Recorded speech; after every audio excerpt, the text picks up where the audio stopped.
So mga idol, pag-usapan natin yung naging laban po ni Nonito Donaire, no? Kontra dito kay Andres Campos. Inabot lamang po ito ng 9 rounds at na-headbutt ang ating kababayan. Pero nauwi naman ng puntos kay Nonito Donaire, no? Kaya ang nangyari, technical decision. So inamin mismo ni Nonito Donaire mga idol na talagang hindi niya naibigay or hindi niya naibuhos yung kanyang 100% galing, no? Dito sa naging laban niya kay Andres Campos, no? Dahil kung titignan ho ninyo simula round 1 hanggang round 9 hindi ganoon kaliksi at kaagresibo gumalaw itong si Donaire.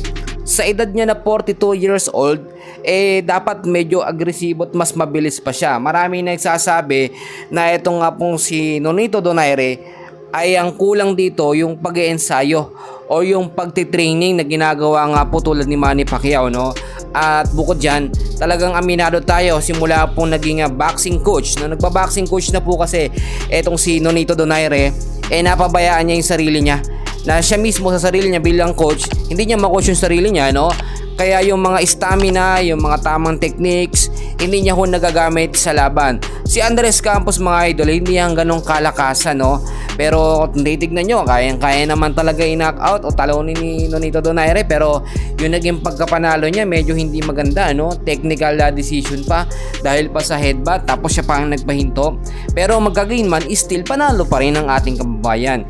So ngayon, maituturing ulit natin na isang champion itong si Nonito Donaire dahil yung bakanting titulo na yan napunta na sa kanya. Ngayon marami nagsasabi dadami na naman daw, no, ang hahamon dito kay Nonito Donaire.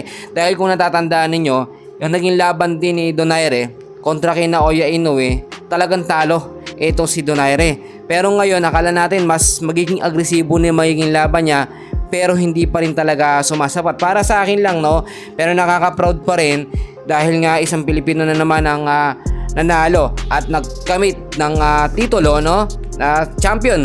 Kaya mga kaibigan, kung para sa inyo satisfied ba kayo sa naging laban nitong si Nonito Donaire kontra kay Andres Campos? Kasi ako mga kaibigan, sa totoo lang, no, okay naman para sa akin.